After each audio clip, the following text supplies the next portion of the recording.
Hi guys, welcome to my YouTube channel Vishnu coaching centre. प्यारे साथियों, कैसे हैं हम लोग। मैं आशा करता हूं कि आप सभी लोग बेहतरीन तरीके से होंगे और आप सभी लोगों की पढ़ाई जबरदस्त तरीके से चल रही है।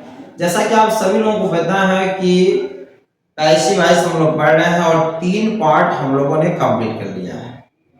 ठीक है, फर्स्ट, सेकेंड एंड थर्ड। जो भी छात्र छात्रा हैं, अगर आप लोग पार्ट वाइज पार्ट 1, पार्ट 2 और पार्ट 3 पैसिव वॉइस का वीडियो नहीं देखे हैं, फिर आप जरूर उसको देखें, क्योंकि अगर आप शुरू से देखेंगे तो आगे की पढ़ाई आपको बेहतरीन तरीके से समझ में आएगा।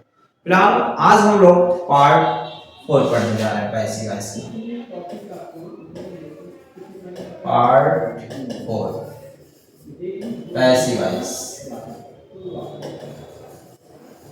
ठीक है।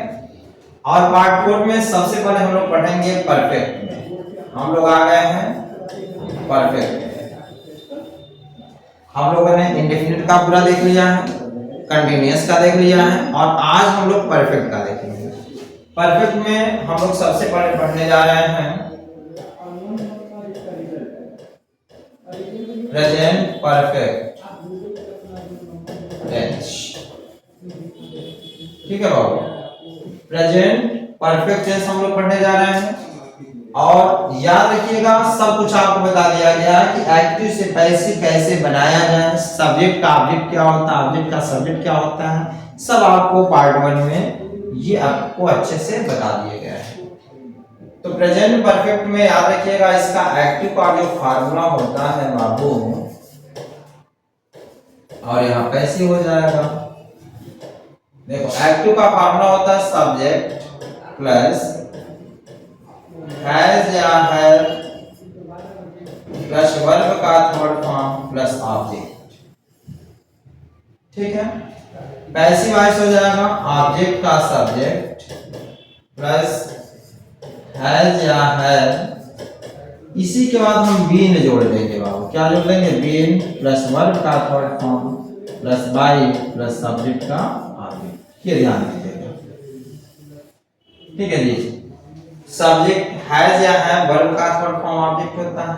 जब पैसिव करेंगे तो ऑब्जेक्ट का सब्जेक्ट हो जाएगा हैज या हैव के बाद क्या जोड़ना है? बीन प्लस वर्ब का थर्ड फॉर्म बाय सब्जेक्ट का ऑब्जेक्ट। माने परफेक्ट टेंस में अगर हैज या हैव दिखाई दे, पैसिव वॉइस में बीन जोड़ना है। और सबसे अच्छी बात है, वर्ब का थर्ड फॉर्म उसमें भी रहता है, वर्ब का थर्ड फॉर्म उसमें भी रहता है। वर्ब के थर्ड फॉर्म में कोई परिवर्तन करने की जरूरत नहीं है। तो चलिए फर्स्ट क्वेश्चन देखते हैं। The cat has killed a rat। ठीक है, अब देखो द कैट सब्जेक्ट हो गया, हैज आया ना, तो हैज के तुरंत बाद ये वर्ब हो जाएगा, वर्ब का थर्ड फॉर्म खुद ही है और ये हो गया हमारा ऑब्जेक्ट हो गया। तो जब पैसिव वॉइस बनाओगे बाबू, तो सबसे पहले ऑब्जेक्ट का सब्जेक्ट करेंगे, क्या होगा? ए रैट।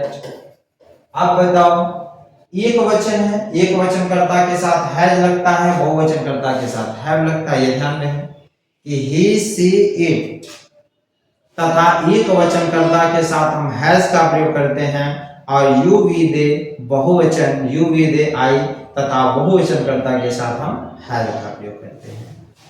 तो ए रैट एक हुआ है, तो क्या लग जाएगा? हैज, क्या जोड़ेंगे? बीन, फिर वर्ब का थर्ड फॉर्म है, किल्ड है, तो किल्ड का थर्ड फॉर्म वही होता है, क्योंकि ये भी थर्ड फॉर्म है, वो भी थर्ड फॉर्म है।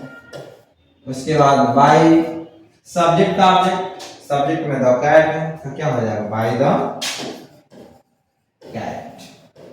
ठीक है जी, आई होप आप सभी लोगों को ये जरूर समझ में आया होगा। अब हम लोग देखते हैं इसका नेगेटिव। अब इसका नेगेटिव देखिए क्या है। देखो बाबू, इसका जब नेगेटिव में आएंगे आप, तो नेगेटिव इसका पैसिव वॉइस का हो जाएगा सब्जेक्ट प्लस हैज या है के बाद नॉट होगा, वर्ब का थर्ड फॉर्म प्लस ऑब्जेक्ट। ठीक है, पैसिव वॉइस में हो जाएगा, ये एक्टिव का है,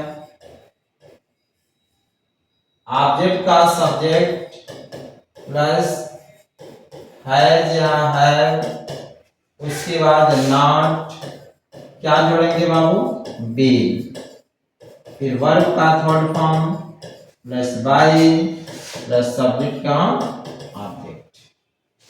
ठीक है जी, बस ये ध्यान रहे, अगर नॉट है तो नॉट के बाद बीन जोड़ देना, और कुछ तो करना नहीं।